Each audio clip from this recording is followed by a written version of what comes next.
একটি বিশ্বকাপ ফাইনাল, ১২০ মিনিটের লড়াই, একটি গোল। আর সেই একটি গোলের পর শুরু হলো এমন এক গল্প যার রেশ শেষবাসীর পরও থামেনি।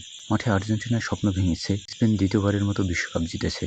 কিন্তু প্রশ্ন হলো, এই ফাইনাল কি শুধু স্পেনের জয়ের গল্প, নাকি এর ভেতর ছিল বিতর্কিত রেফারিং সিদ্ধান্ত, লাল কার্ড, বাতিল গোল এবং মাঠের উত্তেজনা? একটি ফাইনাল, একটি ট্রফি আর এতগুলো প্রশ্ন। আজ ফিরে দেখা যাক সেই রাতের পুরো গল্প। শুরু থেকেই স্পেন বুঝিয়ে দেয় তারা শুধু ফাইনাল খেলতে আসেনি, মাঠের নিয়ন্ত্রণ নিতে এসেছে।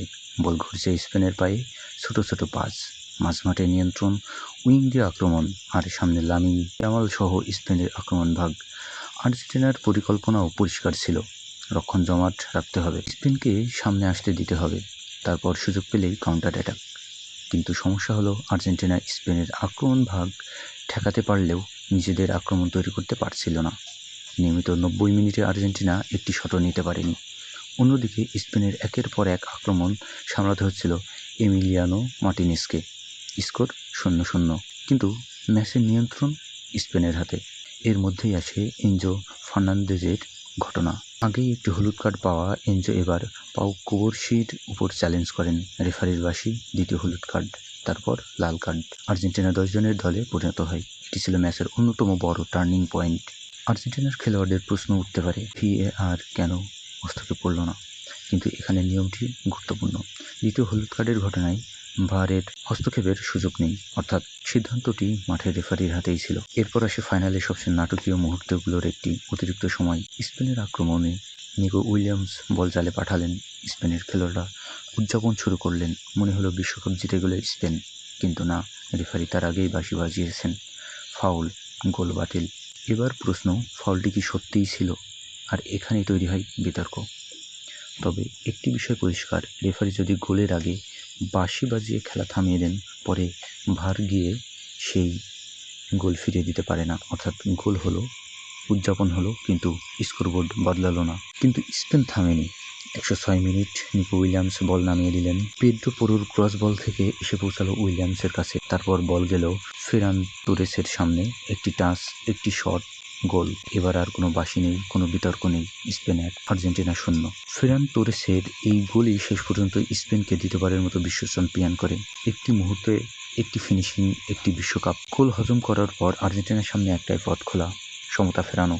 কিন্তু তারা 10 জন, শরীর ক্লান্ত, সময় প্রায় শেষ, আর সামনে স্পেনের সংগঠিত রক্ষণ।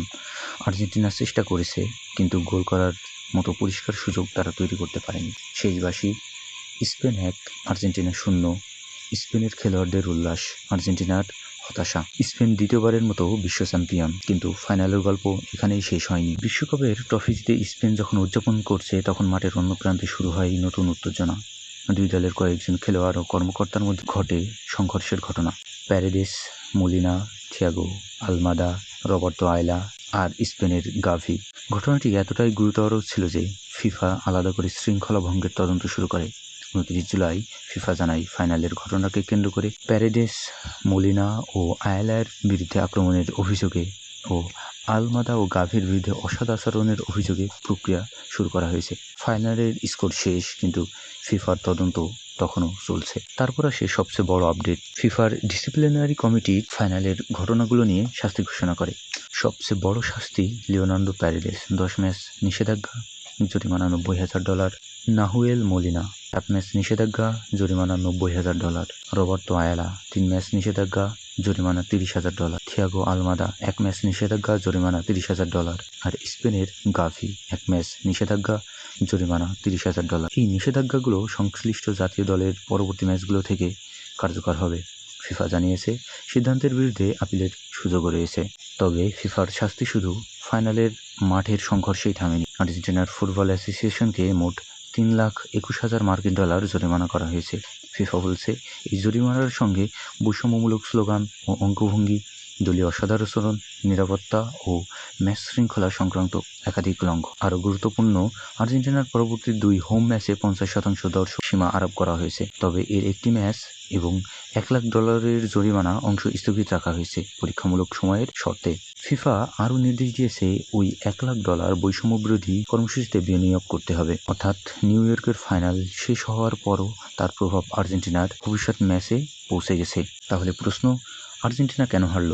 প্রথমত স্পেন ম্যাচের নিয়ন্ত্রণ নিয়েছিল, দ্বিতীয়ত আর্জেন্টিনা নিয়মিত সময়ে আক্রমণে কার্যত অকার্যকর ছিল, তৃতীয়ত এনজোর লাল কার্ড তাদের পরিস্থিতি আরও কঠিন করে দেয়, চতুর্থত সঠিক মুহূর্তে স্পেনের বদলি খেলোয়াড়রা পার্থক্য তৈরি করে। ফাইনালের ফল শুধু একটি গোলের গল্প নয়, এটি ছিল নিয়ন্ত্রণ বনাম প্রতিরোধ, দলগত ফুটবল বনাম ব্যক্তি নির্ভর আশা, আর শেষ পর্যন্ত সুযোগ কাজে লাগানোর গল্প।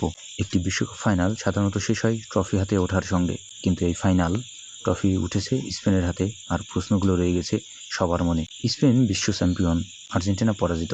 2026 বিশ্বকাপের এই ফাইনাল মনে থাকবে আরও একটি কারণে। 120 মিনিটের ফুটবল শেষ হলেও বিতর্কের ম্যাচটি এখনও চলছে। Spain 1, Argentina 0। ট্রফি স্পেনের, কিন্তু ফাইনালের রেস এখনও শেষ হয়নি।